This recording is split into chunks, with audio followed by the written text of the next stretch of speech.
देखिए, जो आज हम लोग का पेपर है, हमने बताया आप लोग को पुलिस एक्ट 1861 और UP police regulation UP police regulation 2 paper को मिलाकर जो प्रीलिम्स का एग्ज़ामिनेशंस आप लोग का होगा, उसमें 15 क्वेश्चन आएँगे, 15 क्वेश्चन इससे रिलेटेड आएँगे। इससे रिलेटेड जो आएँगे, वो 15 क्वेश्चन आएँगे, 15 क्वेश्चन आएँगे। और जो मेंस का एग्ज़ाम होगा, इसमें 1 क्वेश्चन आएगा, 20 मार्क्स के आएँगे, वो लॉ फर्स्ट में आएँगे। जो लॉ फर्स्ट का पेपर बनेगा, उसमें ये 1 क्वेश्चन फुल क्वेश्चन आएगा। तो अभी हम लोग प्रीलिम्स की बात करते हैं, फिर मेंस की बात हम लोग करेंगे। देखिए, जो प्रीलिम्स का एग्ज़ामिनेशन है, जिसमें इस पेपर से 15 क्वेश्चंस आएँगे, उसका जो क्लासिफ़िकेशन किया गया है, वो ये किया गया है कि कभी ऐसा होता है कि 8 क्वेश्चन जो होता है, वो पुलिस एक्ट से आता है और 7 क्वेश्चन यूपी पुलिस रेग और कभी-कभी ऐसा भी देखा गया है कि 7 क्वेश्चन पुलिस एक्ट से और 8 क्वेश्चन यूपी पुलिस रेगुलेशन। यानी कि वो 7-8 का जो कॉम्बिनेशन है वो चलेगा, लेकिन टोटल 15 क्वेश्चन्स आप लोग के।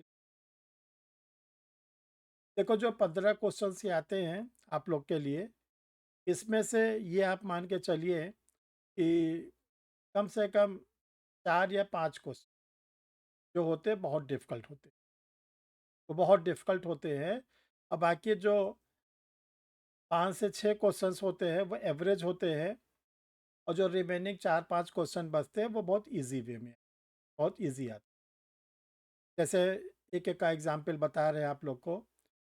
जैसे ये कहा गया कि पुलिस एक्ट में इस सेक्शन में स्पेशल पुलिस ऑफिसर का ज़िक्र किया गया है। जो विशेष पुलिस अधिकारी होते हैं, स्पेशल पुलिस ऑफिसर होते हैं, उनको पुलिस एक्ट के किस सेक्शन में बताया गया। तो अब क्या है कि जो कि इसमें 47 सेक्शन ही है, 47, और एक भी सेक्शन को छोड़ना नहीं है। तो जब इसको हम सीरियल वाइज़ पढ़ते हैं तो पता चल जाता है कि सेक्शन नंबर 17। ईज़ी, हम लोग आसानी से टिक लगा लेते हैं। जो स्पेशल पुलिस ऑफिसर्स हैं, उनके बारे में जो प्रोविज़न है, वो दिया गया है सेक्शन नंबर 70। तो ये ध्यान रखिएगा, जो भी कैंडिडेट अपीयर हो रहा है और उसने पुलिस एक्ट, पुलिस रेगुलेशन को पढ़ा है, तो ये सब क्वेश्चन बड़े आसानी से। दूसरे टाइप का क्वेश्चन जैसे आता है, ये पूछा गया है कि जो यूपी का पुलिस रेगुलेशन है, उसमें जो एब्सकॉन्डेड ऑफेंडर होते हैं, फरार अपराधी, उनके बारे में किस पैराग्राफ में ज़िक्र किया। अब चूँकि देखिए, जो पैराग्राफ है जो रेगुलेशन हम लोग पढ़ते हैं, उसमें पैराग्राफ बोलते हैं, उसमें सेक्शन वगैरह हम लोग नहीं बोलते।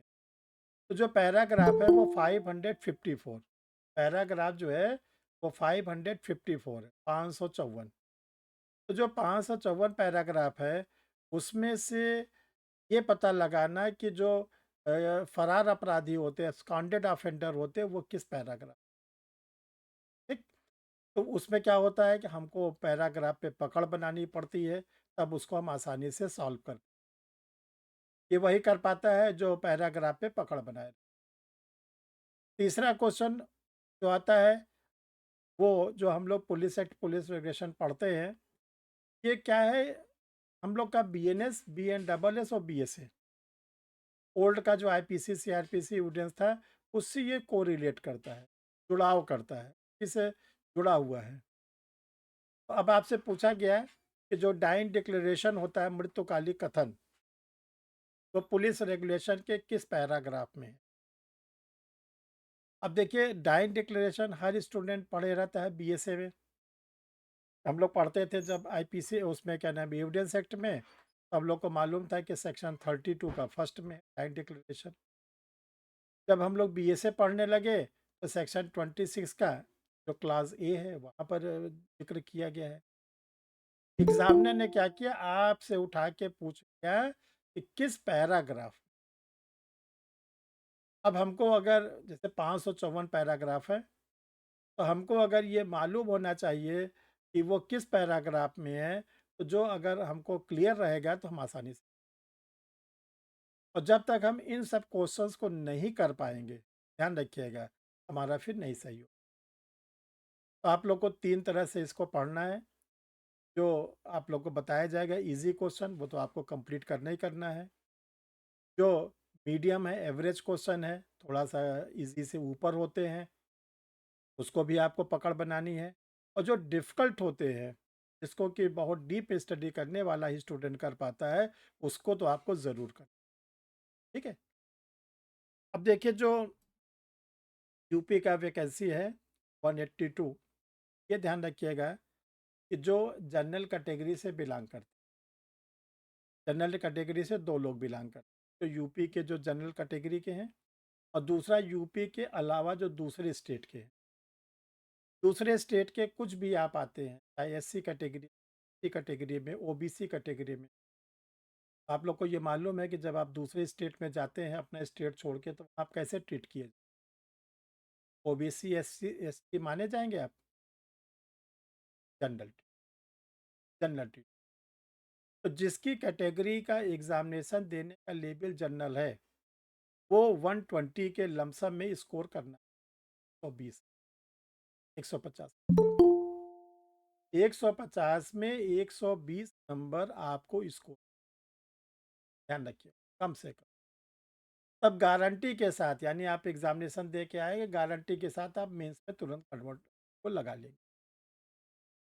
जो यूपी स्टेट के कैटेगरी वाइज़ स्टूडेंट हैं, जैसे ओबीसी के यूपी स्टेट के हैं, चाहे वो मेल हो, चाहे फीमेल हो, बहुत होगा उनका 5 नंबर, 4 नंबर के आसपास और कम रहा, 114-15 के। जो यूपी के एससी कैटेगरी के स्टूडेंट हैं, उनके जो मेरिट होंगे वो लमसम मान के चलो 105 के रेंज। एसटी वालों के जो है वो 90-90। अब आप अपने मेरिट को समझ लो कि हमको इतने नंबर गेन करने। दूसरा जो है नेगेटिव मार्किंग। सबसे बड़ी बात ये है कि अगर आप क्वेश्चन गलत करते हैं तो आपके नंबर काट लिए, आपके नंबर काट लिए। और जो पेपर है का स्ट्रक्चर आप लोग को मालूम है कि 150 50 क्वेश्चन, 150 मार्क्स के होंगे। ईच क्वेश्चन 1 मार्क, 1 नंबर का 1 क्वेश्चन होगा। और इसके साथ साथ जो है पूरे पेपर का क्लासिफिक 30 question B N S, 25 question B N double S, 20 question B S A, 15 question police act police regulation, 10 question जो है कॉन्स्टिट्यूशन ऑफ इंडिया और 50 क्वेश्चन जो है वो जनरल स्टडी।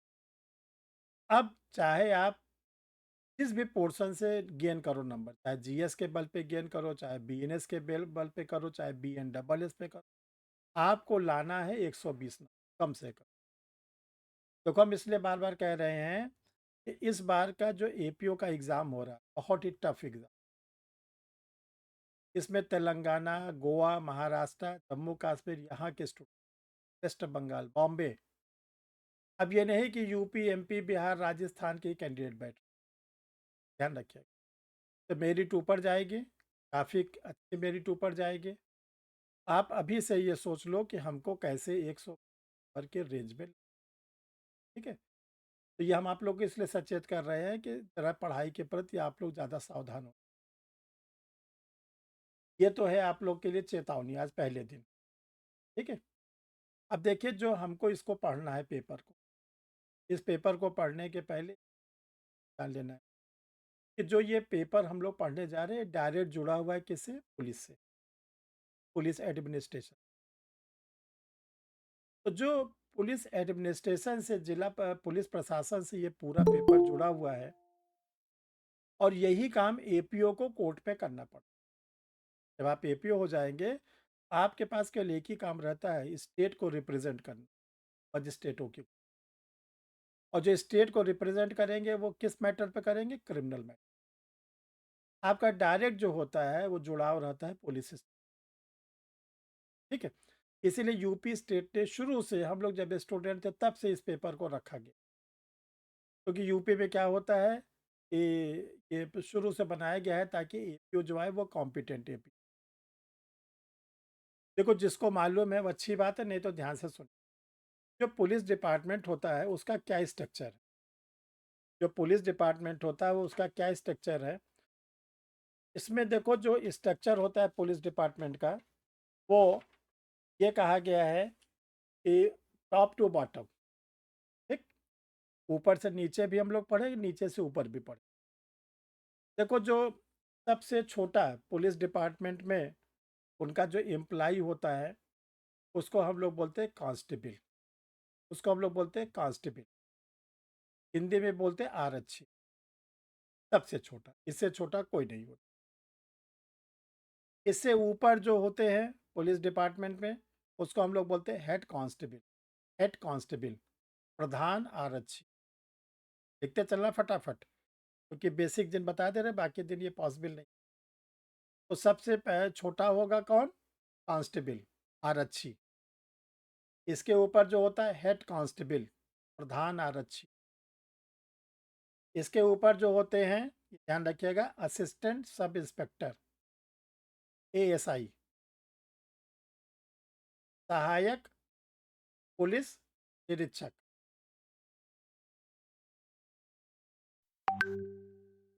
इसके जो ऊपर होंगे, उनको कहा जाता है sub inspector. Sub inspector, SI. इसके जो ऊपर होते हैं, उनको हम लोग कहते हैं इंस्पेक्टर, निरीक्षक।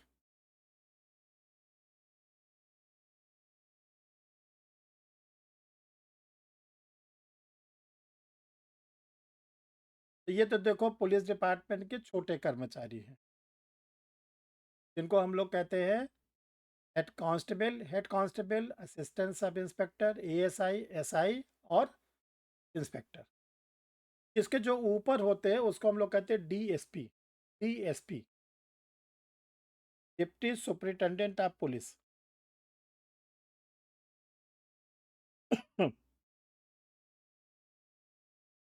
पुलिस उप अधीक्षक। पुलिस उप अधीक्षक।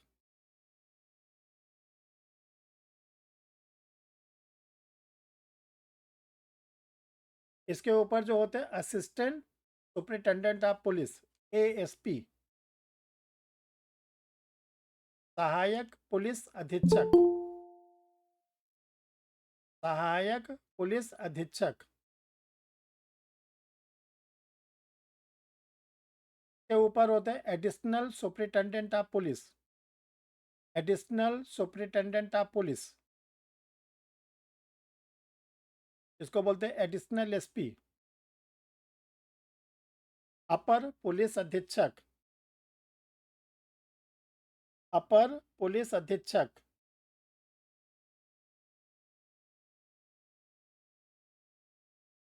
इसके ऊपर होते हैं एसपी, सुपरिटेंडेंट ऑफ पुलिस।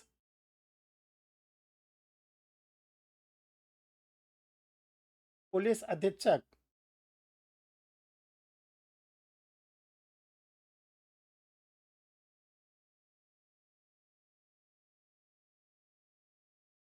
इसके ऊपर होते हैं SSP, senior superintendent of police. Senior superintendent of police.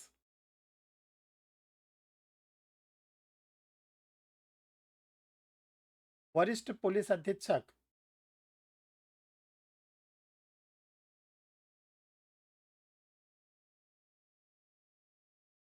इसके ऊपर होते हैं डीआईजी, डिप्टी इंस्पेक्टर जनरल।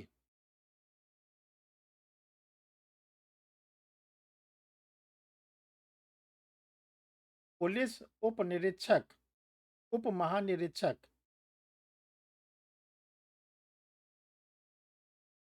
इसके ऊपर होते हैं आईजी, इंस्पेक्टर जनरल।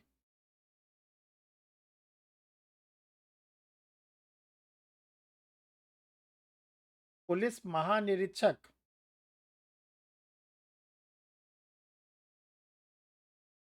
इसके ऊपर होते हैं एडिशनल डायरेक्टर जनरल, एडीजी। अपर पुलिस महानिदेशक। अपर पुलिस महानिदेशक। और इसके ऊपर होते हैं DG police, director general police.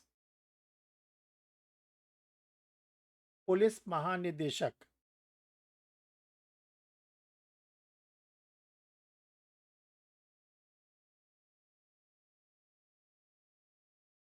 देखिए, जो शुरू में आप लोगों ने 1 से 5 को लिखा है, सीरियल नंबर 1 से 5, कांस्टेबल से लेकर इंस्पेक्टर, इसको आप एरो बना के ब्रैकेट में लिख लीजिएगा। ये लोग जो होते हैं नॉन गस्टेड और राजपत्रित नॉन गस्टेड। और इसके बाद 6 से लेकर 6 नंबर से लेकर जो ऊपर तक गए हैं 14 नंबर तक, 14 नंबर तक, ये सारे के सारे होते हैं गस्टेड ऑफ राजपत्रित।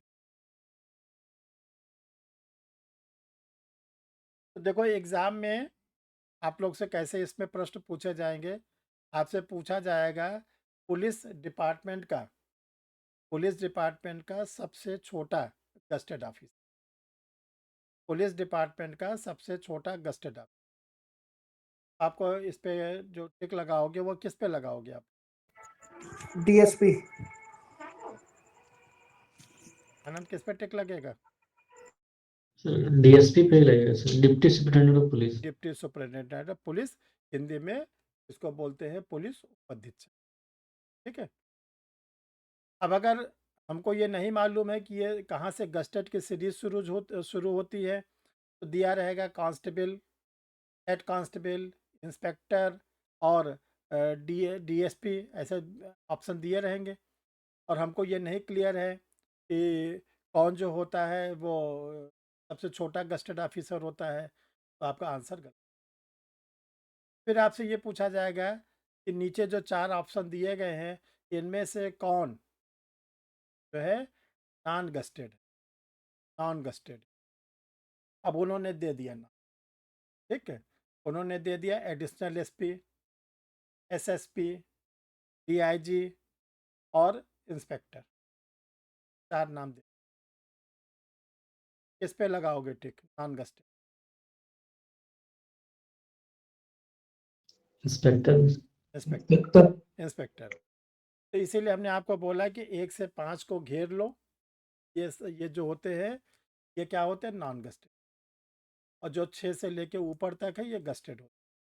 देखो, नॉन गस्टेड गस्टेड का जो क्लासिफिकेशन किया गया, इसका बेस बेस क्या होता है? जो लोग गस्टेड ऑफिसर्स होते हैं, जैसे एपीओ गस्टेड ऑफिसर, सिविल जज जूनियर डिवीजन गस्टेड ऑफिसर, ठीक ना।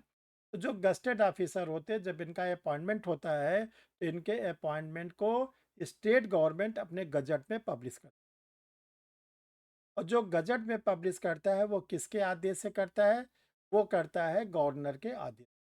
गजट में पब्लिश करता है, बता दिया जाता है कि महामहिम राज्यपाल के आदेश के अनुसार इन लोगों को जिले में राजपत्रित अधिकारी के रूप में नियुक्त किया।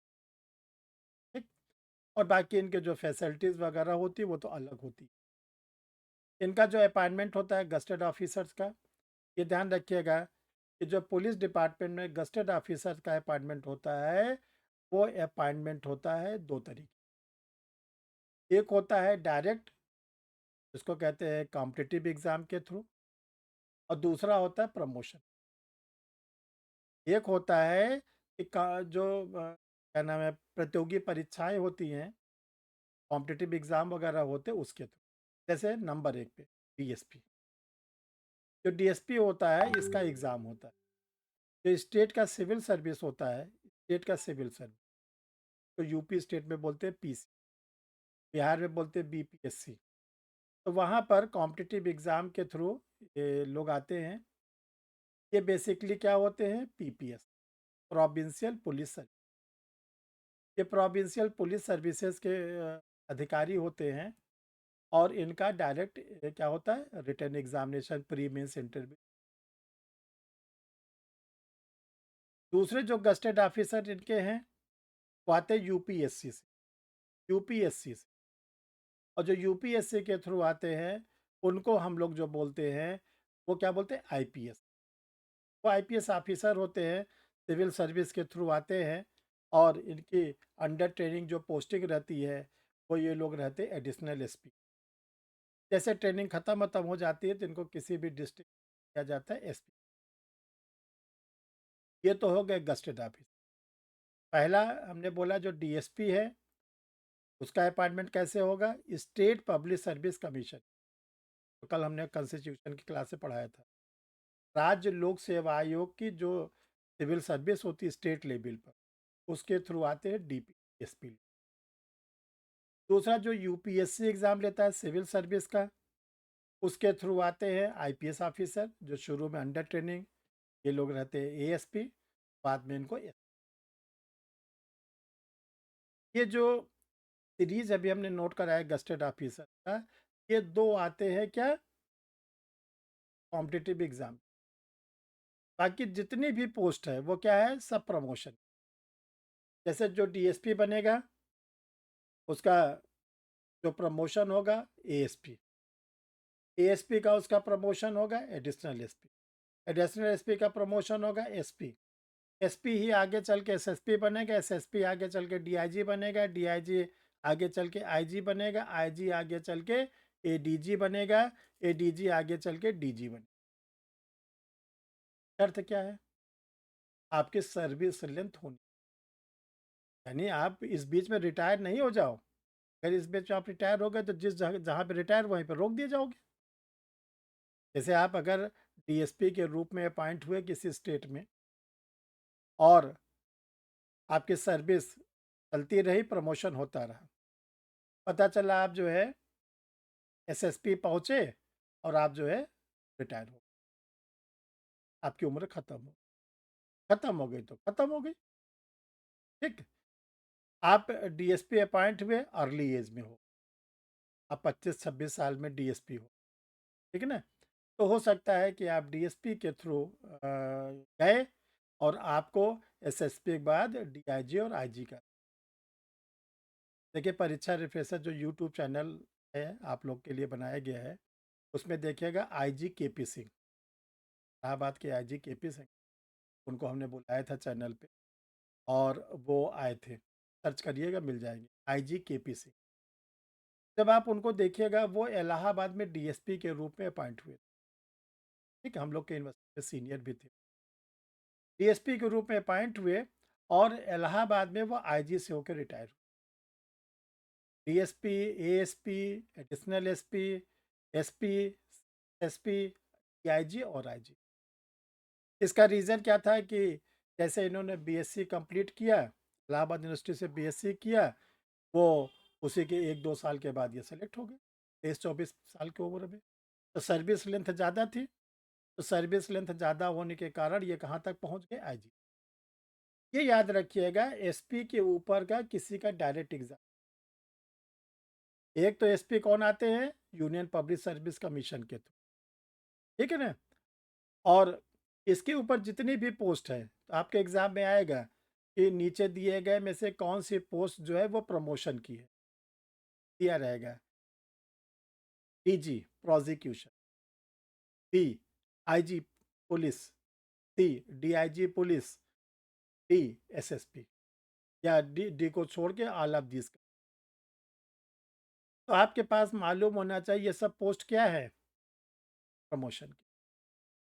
यानी एसएसपी भी प्रमोशन की पोस्ट है, डायरेक्ट अपॉइंटमेंट नहीं होता है, डीआईजी भी प्रमोशन की पोस्ट है, आईजी भी प्रमोशन की पोस्ट है, एडीजी भी प्रमोशन की पोस्ट है और डीजी भी प्रमोशन। ठीक है, समझ में आ रहा है? देखो बेसिक चीज़ बता रहे हैं, अभी आपको हम ना कोई पैराग्राफ पे ले जा रहे हैं ना कोई सेक्शन पे ले जा रहे हैं। ये क्या होती है? प्रमोशन की पोस्ट।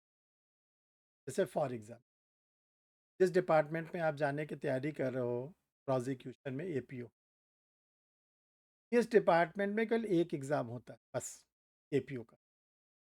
इसके ऊपर की जितनी पोस्ट है वो का कोई एग्ज़ाम होता है? एपीओ का प्रमोशन पीओ में, पीओ का प्रमोशन एसपीओ में, एसपीओ का प्रमोशन ज्वाइंट डायरेक्टर में, ज्वाइंट डायरेक्टर का प्रमोशन एडिशनल डायरेक्टर में। ये जितने भी पोस्ट हैं, एपीओ का पीओ, पीओ से एसपीओ, एसपीओ से ज्वाइंट डायरेक्टर, ज्वाइंट डायरेक्टर से एडिशनल डायरेक्टर, सारी पोस्ट आप ही को मिलेगी और किसी को नहीं मिलेगी। ये ध्यान रखिए।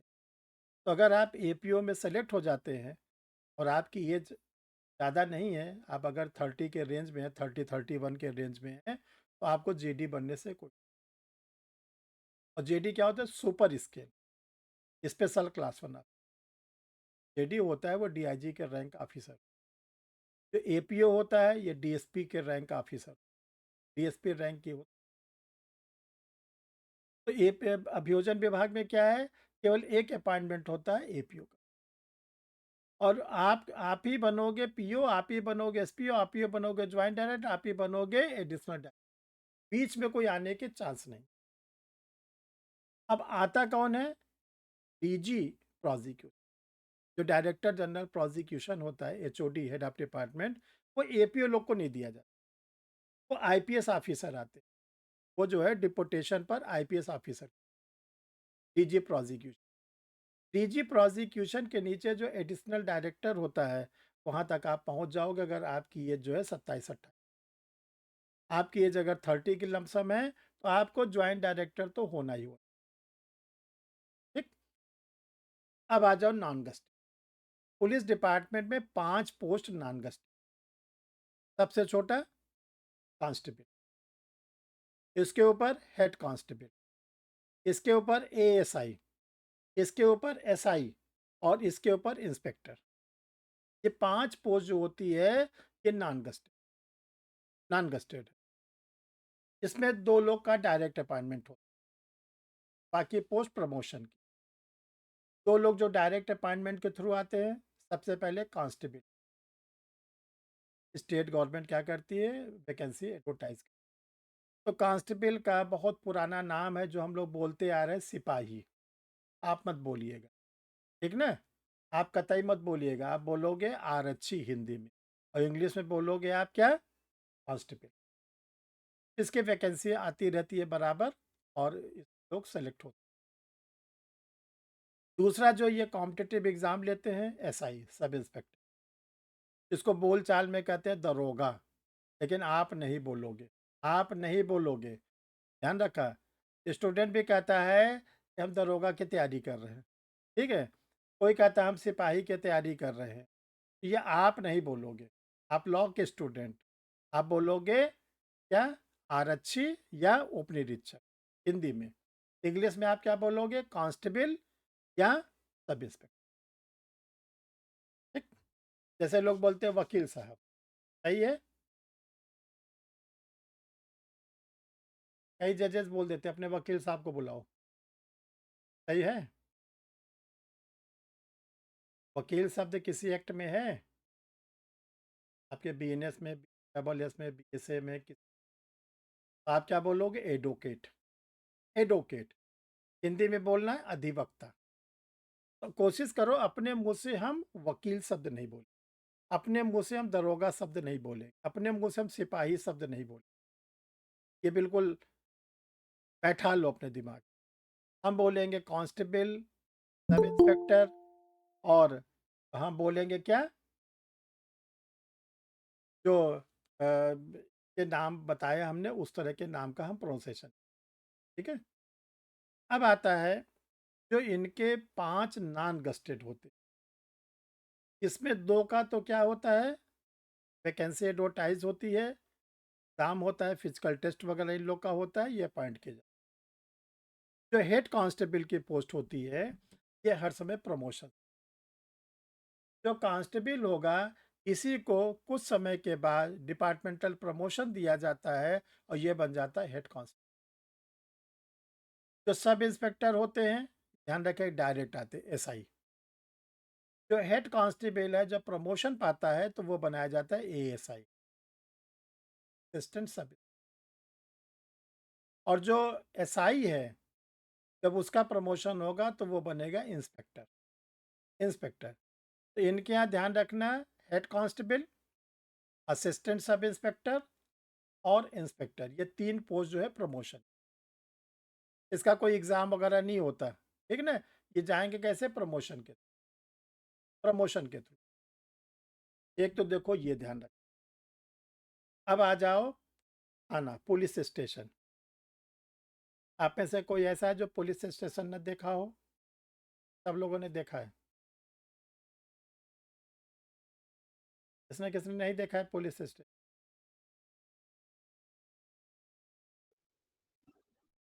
ये बोलो यस नो भाई, कूदे हो एपीओ बनने के लिए तब तो देखना ही पड़ेगा ना। देखे हैं सर। कितने दिन रहे वहाँ पे? दंगा किए थे, क्या किए थे जो जाना पड़ा वहाँ पे? क्या सर? क्या करने गए थे? एक मामले में गए थे सर। देखो आवाज से जरा से ध्यान से देखो, ठीक है ना? जो आप देखे थे वो देखे थे। देखो, थाना दो प्रकार का हो। एक थाना, आप लोग अब ध्यान से देखना, लिखा रहता है थाना कोतवाली, थाना कोतवाली, ठीक। और एक थाना सिंपल लिखा रहता है, जो भी उस एरिया का नाम होता है, ठीक ना, उस एरिया के नाम के अनुसार थाना का नाम लिखा रहता है। जैसे मान लो लिखा हुआ है थाना सिविल लाइंस, ठीक है। तो जो थाने दो प्रकार के, एक होते हैं सिंपल थाने, एक होते हैं कोतवाली के थाने। तो जो कोतवाली के थाने हो गए, उसके उसका जो इंचार्ज होगा वो होगा inspector, not below the rank of inspector. वो होता है कोतवाली रैंक के थाने का इंचार्ज। उसको बोलचाल की भाषा में हम लोग बोलते हैं SHO, SHO, station house officer, station house officer. तो इसको आप लोग लिखोगे थाना कोतवाली बराबर इंस्पेक्टर बराबर एसएचओ। यानी जो थाना कोतवाली लिखा होगा उसका जो इंचार्ज होगा उसको हम लोग बोले, वो कौन किस रैंक का होगा? Inspector, inspector. और उसका नाम क्या दिया गया है? Station house officer, station house officer, SHO. दूसरा देखो, जो थाना होता है सिंपल थाना, वो वहाँ का जो इंचार्ज होगा वो सब इंस्पेक्टर होता है, एसआई रैंक का police officer, not below the rank of sub inspector. तो उसको बोलते हैं SO, station officer, station officer, जिसको थानेदार, थाना अध्यक्ष, क्या क्या बोलते हो आप लोग, ठीक ना। उसको आप बोलोगे स्टेशन ऑफिसर। अब आता है कि जो हमारे सीआरपीसी में या बीएनडब्ल्यूएस में इनके लिए नाम क्या यूज़ किया? पूरे सीआरपीसी में यानी बीएनडब्ल्यूएस में कहीं पर भी आपको एसओ एसएचओ शब्द नहीं। तो उनके लिए नाम क्या यूज़ किया गया है? थाने का भार साधक अधिकारी, station in charge of the police. यही वर्ड आपको लिखना, यही बोलना है। उनके लिए जो नाम यूज़ किया गया है वो नाम है station in charge of police station. Hindi में बोलोगे थाने का भार साधक अधिकारी, थाने का भार साधक अधिकारी, चाहे वो एसआई रैंक का हो और चाहे वो इंस्पेक्टर रैंक।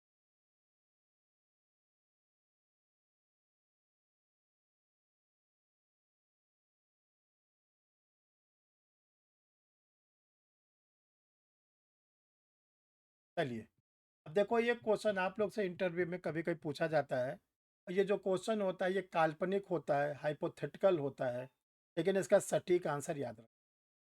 आपसे पूछा जाएगा कि जो एपीओ होते हैं वो पुलिस डिपार्टमेंट के किस ऑफिसर्स के इक्विवेलेंट माने जाते हैं?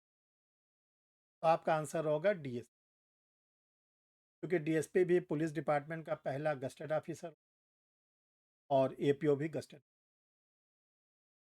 फिर आपसे पूछा जाता है जो डीएसपी होते हैं इनको गाड़ी मिलती है? जो डीएसपी लोग होते हैं वो गाड़ी पर गवर्नमेंट की ओर से गाड़ी प्रोवाइड कराई जाती है, फोर व्हीलर जी सर, बिल्कुल। कराई जाती है।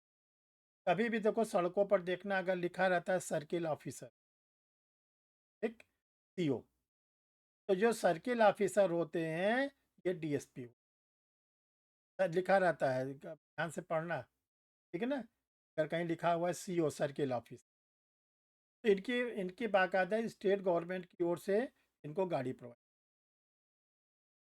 एपीओ क्यों क्यों नहीं प्रोवाइड कराई? आफ्ताब आलम। और जबकि जो थाने का चाहे वो एसआई वाला हो और चाहे इंस्पेक्टर वाला हो, दोनों को गाड़ी प्रोवाइड होती है चारों को, जबकि नॉन गस्टेड है। एपीओ को क्यों नहीं मिलती? और तो और जो जज साहब है मुकदमा सुनते हैं मजिस्ट्रेट, उनको भी नहीं मिलती। जज साहब कोर्ट आते हैं अपनी दहेज वाली गाड़ी से, एपीओ आता है अपने दहेज वाली गाड़ी से, एसआई आता है जो थानेदार है वो सरकारी गाड़ी। तो क्यों नहीं मिलते? जज साहब को एपीओ को गाड़ी क्यों नहीं मिलती? तो देखो ये हाइपोथेटिकल क्वेश्चन होता है, इसका बस आंसर आप ये देखना कि जो पुलिस ऑफिसर्स हो, चाहे वो एसआई वाला इंचार्ज हो चाहे इंस्पेक्टर वाला, उसको क्या जिम्मेदारी दी गई है कि आपको 24 घंटे का उनका पूरा शेड्यूल बनाया जाता है। इतने बजे आपको वीआईपी ड्यूटी में जाना है, इतने आपको कोर्ट जाना है, आज आपके कोर्ट में बुलाया गया है, आज आपको सिक्योरिटी में जाना है। और जब आप लोग सो जाते हो 9-10 बजे 11 बजे रात में, तब उनके मेन, जिसको बोला जाता है जितने के खिलाफ सर्च वारंट पाए हैं, जितने के खिलाफ एनबीडब्ल्यू पाए हैं, तो पुलिस डिपार्टमेंट की अगर आपको जानकारी होगी, ठीक है, नहीं तो जान लो 10 बजे 11 बजे के बाद ये लोग क्या करते, रेड डालते, एक्यूज को पकड़ते हैं, अपराधी को ढूंढ ढूंढ के पकड़ते हैं। ये काम कब तक चलता है? 12 1 2 बज के। अब क्वेश्चन होता है कि कहीं इनको जो है हाई कोर्ट में केस में जाना है, कहीं डिस्ट्रिक्ट कोर्ट में कोई केस में जाना है, वीआईपी ड्यूटी में जाना है, पता चला कोई मेला वेला लगा है वहाँ पर भी जाना है, क्राइम को भी कंट्रोल रखना है, स्टेशन के चारों ओर जो है पेट्रोलिंग भी करना है, कैसे करें?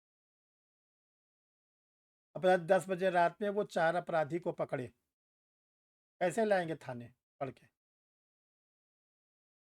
तो फिर ओला वगैरह बुक करे, उबर वगैरह साथ में, या तो अपना ई रिक्शा वगैरह लेके जाए पकड़ने के लिए। तो सुशील कैसे होगा भाई? अब गवर्नमेंट इनको क्या करती है, गाड़ी से। एपीओ की गाड़ी क्या ज़रूरत? एपीओ को सरकारी गाड़ी की क्या ज़रूरत है? एपीओ का जुरिस्डिक्शंस क्या है? मजिस्ट्रेट की कोर्ट में काम करना। और मजिस्ट्रेट को कोर्ट के सामने इनका ऑफिस भी होता है कलेक्ट्रेट में, जहाँ पर इनके बैठते हैं ज्वाइंट डायरेक्टर वगैरह। ज्वाइंट डायरेक्टर डीएम ऑफिस के कैंपस में रहता है और बिल्कुल सामने इनकी कोर्ट होती है। इनका जो जुरिस्डिक्शंस है वो मजिस्ट्रेट की कोर्ट, और या तो जो है, इसीलिए इनको गाड़ी की जरूरत नहीं। और जब कभी, ध्यान रखो, जब कभी ये इंस्पेक्शन पे जाएंगे, थाने के थाने के इंस्पेक्शन पे जाएंगे, कभी जेल के इंस्पेक्शन पे जाएंगे, माल खाने के इंस्पेक्शन में जाएंगे, तो इनको टीए प्रोवाइड कर। ये आंसर लिख लेना इंटरव्यू की कॉपी में, अभी तो गरम गरम है, सब याद है। जब कभी इंटरव्यू पड़ेगा 5 महीने साल भर के बाद, तब ऐसे क्वेश्चन का जब आंसर आएगा तो आप इस आंसर को इसी, ठीक है। अब देखिए, जो 2 तरह के हमने थाने आपको बताए, एक होता है सब इंस्पेक्टर रैंक का थाना, जिसको सिंपल थाना हम याद रखें, और दूसरा होता है इंस्पेक्टर रैंक का थाना, जिसको हम कोतवाली याद। इनका जो भी जुरिस्डिक्शन, ठीक ना, जो भी, चाहे थाना कोतवाली वाला हो चाहे सिंपल वाला हो, इनका जो भी जुरिस्डिक्शंस है, वो जुरिस्डिक्शंस कहाँ से जुड़ा होता है? District court. डिस्ट्रिक्ट कोर्ट में जो मजिस्ट्रेट लोग होते हैं, जिनको हम लोग बोलते हैं second class magistrate, first class magistrate, CGM, सारे मजिस्ट्रेटों को एक एक थाना, दो दो थाने का जुरिस्डिक्शन, ठीक।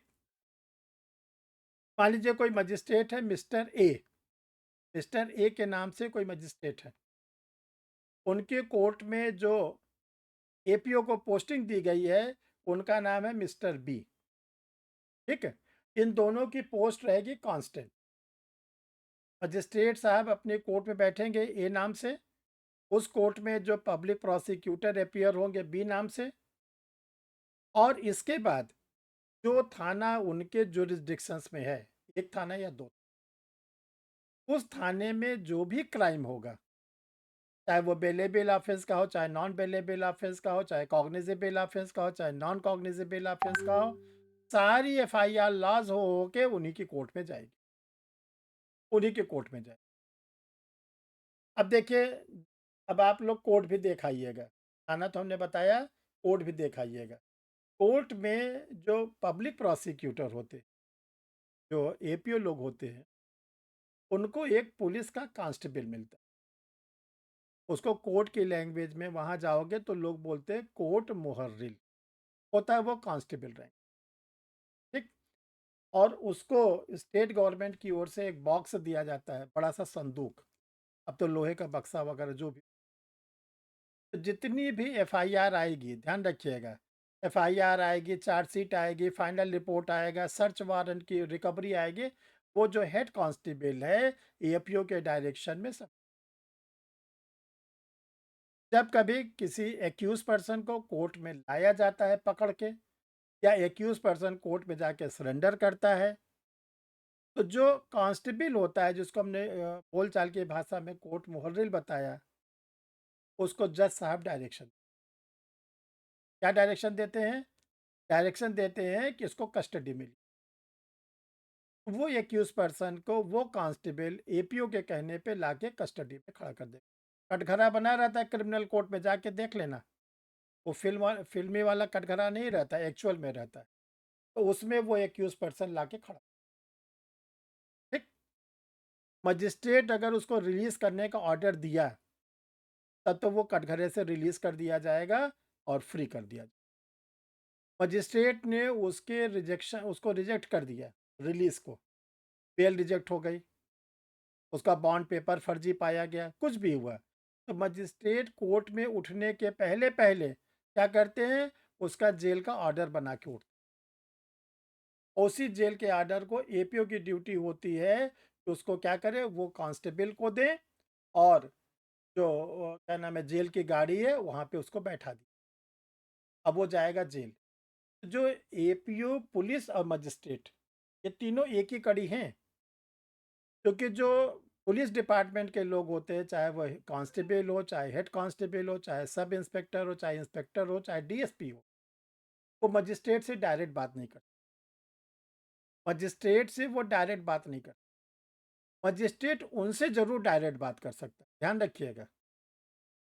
जो पुलिस डिपार्टमेंट के लोग को जो भी कहना है कोर्ट से, वो किसके थ्रू कहे?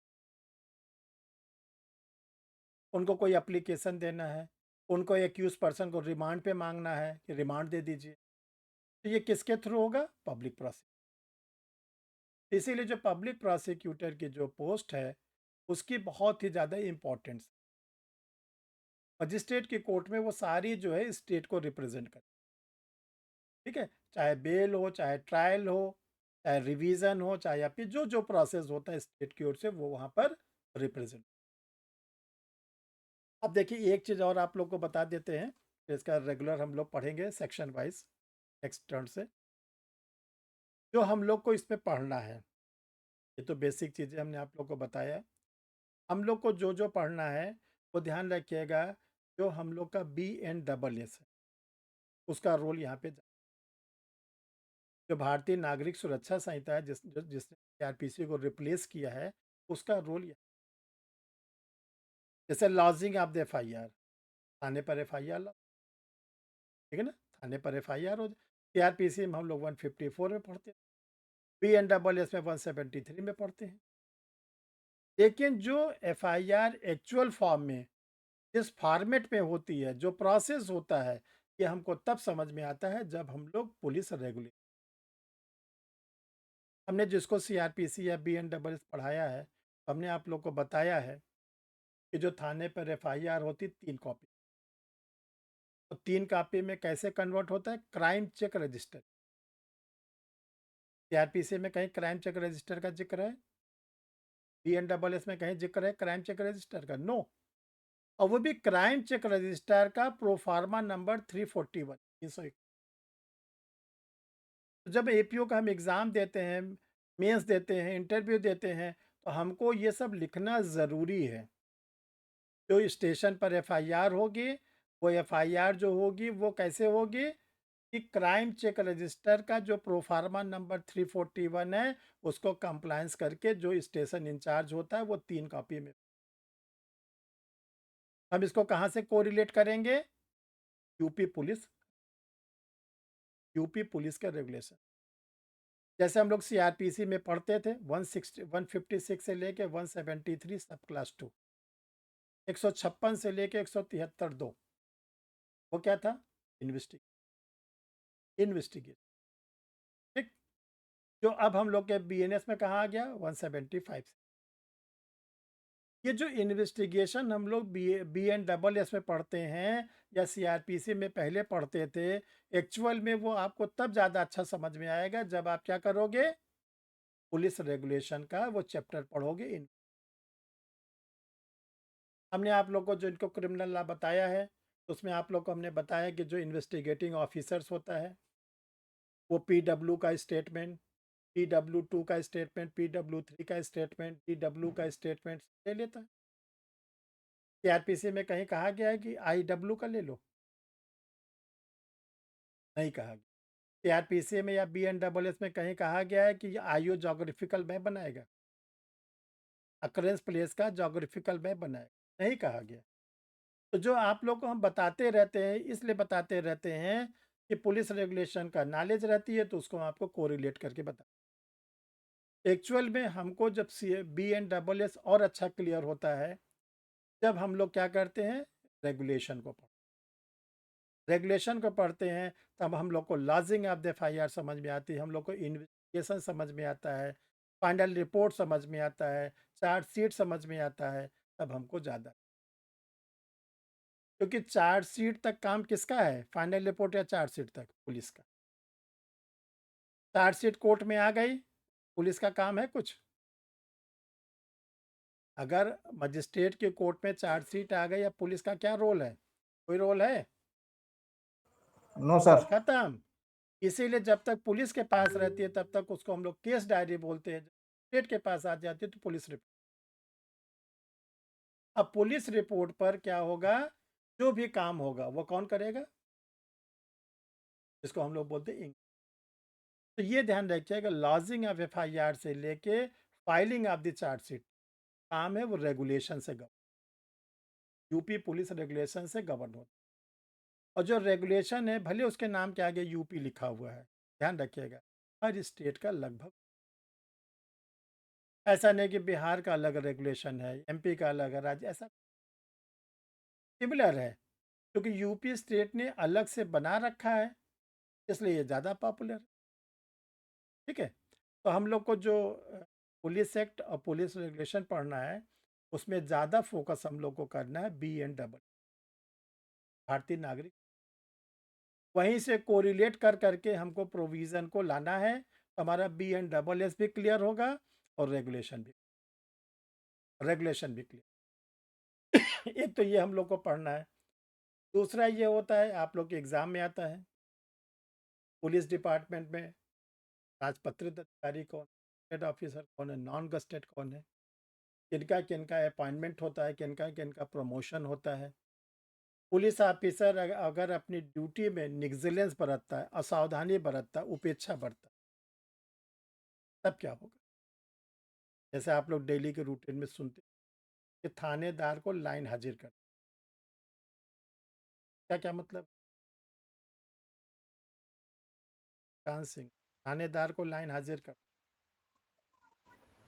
सर उसे पास पनिशमेंट मिलता है सर। पुलिस स्टेशन है, पुलिस लाइन है, उसमें बुला लिया जाता है और जैसा पनिश होता है वैसा उसको काम दिया जाता है। आज से अब आप थाने नहीं आओगे, तो लाइन हाजिर होता है, उस थानेदार को वार्निंग दी जाती है। अब आज से आपके थानेदारी खत्म, चाहे आप कोतवाली हो चाहे सिंपल वाली। आप कल से कहाँ आओगे? Police line. अब पुलिस लाइन में आपको पहले तो किसी काम में लगाया जाएगा, और अगर प्रारंभिक जांच हुई पुलिस एक्ट के सेक्शन 29 में, सेक्शन 7 में, तो आपको सस्पेंड किया जाएगा, आपके सैलरी को रोका जाएगा, आपको क्वार्टर में 7 दिन के लिए बंद कर दिया जाएगा। ये सब ध्यान रखिएगा। सबसे छोटा पनिशमेंट तो होता है लाइन, यानी अब आज से थाने पे न जाके पुलिस लाइन, है ना? ये पूछा जाता है लाइन हाजिर क्या होता है? रोज़ ही तो पेपर निकलता है वहाँ का थानेदार लाइन थानेदार सब कुछ ठीक-ठाक चल रहा है, उसकी नौकरी भी ठीक चल रही है, सब कुछ ठीक चल रहा है, ठीक ना? देखते होगे बीच सड़क पे जीप लगा के बैठता है वो, तो बड़ा पावरफुल प्रोड्यूस भी करता है समाज। कोई बड़ी घटना घट गई था, मर्डर हो गया, किडनैपिंग हो गया, कुछ भी बड़ी घटना घट तो वो तो जो बाद में होगा सबसे पहले थानेदार को लाए। तुरंत जो है ध्यान रखिएगा, जो एसपी होते हैं, वो क्या करते हैं थानेदार को लाइन हाजिर आपसे पूछा जाता है लाइन हाजिर का मतलब तो आप बताइएगा किसी थानेदार को station in charge of the police station को पुलिस स्टेशन से हटाकर पुलिस लाइन में अटैच करने के प्रोसेस को बोलते हैं। यानी आपकी ड्यूटी अब कहाँ से होगी? Police line. फिर बाद में अगर आप रिकॉल कर लिए गए, बहाल कर दिए गए, फिर आपको कहीं थानेदार और नहीं तो फिर आप यहीं पड़े रहो। तो ये पेपर में आप लोग सुनते हो ना, यही चीज़ हो। तो हम लोग को ये क्या है लाइन हाजिर क्या होता है, ठीक ना? क्या पुलिस डिपार्टमेंट में इनाम भी मिलता है? अगर पनिशमेंट है, पुलिस ऑफिसर अगर कोई अच्छा काम करता है, तो उसको इनाम भी मिलता है, उसको हम लोग को पढ़ना है। क्या इनका कोई डिपार्टमेंटल भी प्रमोशन का होता है? वो पढ़ना है। क्या इनके खिलाफ कोई डिपार्टमेंटल इंक्वायरी भी की जा सकती है? उसको भी पढ़ना है।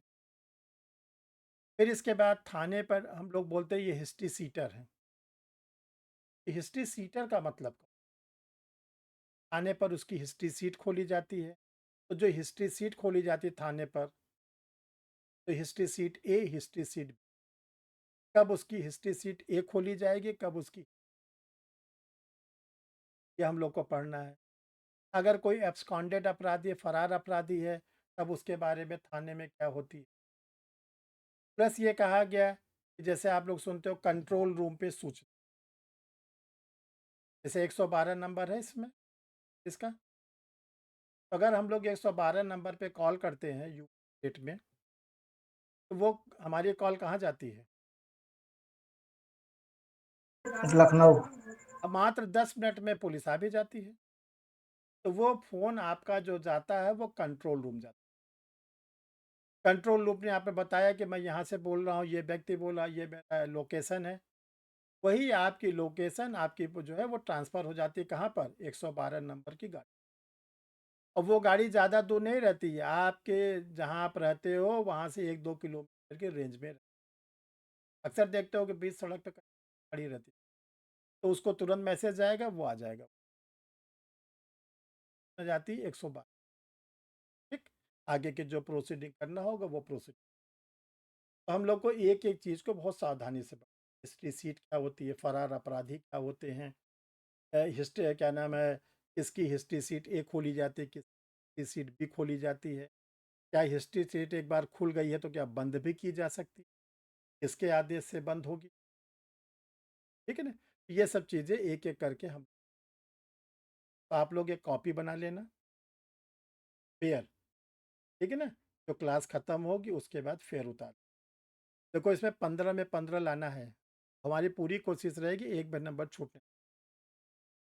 अगर आप 15 में 15 इधर ला दिए तो आप निकल गए, क्योंकि ये पेपर थोड़ा टेक्निकल है। तो आप लोगों को पूरी कोशिश करनी है कि प्रीलिम्स में हमको 15 नंबर में 15 पा भी जाओगे चिंता, लेकिन ना क्लास छूटने पाए, और क्लास खत्म होने के बाद आप इसको एक बार 2 बार रिकॉर्डेड भी आज का देखोगे, जो जो चीज़ें आपको नोट करना अपने कर लेना। जो नेक्स्ट क्लास चलेगी वो सेक्शन वाइज चलेगी। सबसे पहले पुलिस पुलिस एक्ट 1861, इसमें 47 सेक्शन है, 47 इसमें जो है धाराएं हैं। इसमें से कुछ सेक्शन को हटा दिया गया, कुछ सेक्शन को जोड़ भी दिया, ठीक है ना? तो किनको किनको हटाया गया है, किनको किनको जोड़ा गया है, ये सब आप लोगों को देखो। आप लोग की जो नेक्स्ट क्लास रहेगी मंडे को 6:15 जो क्लास का होता है मंडे टू फ्राइडे क्लास चलती है।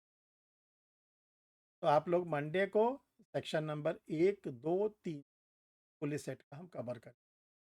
सेक्शन नंबर 2 बहुत इंपॉर्टेंट है, उसे पुलिस सेट के सेक्शन नंबर 2 से क्वेश्चन आना ही आना। ठीक है, हम लोग मंडे को सेक्शन 1, 2, 3 और कोई दिक्कत किसी को?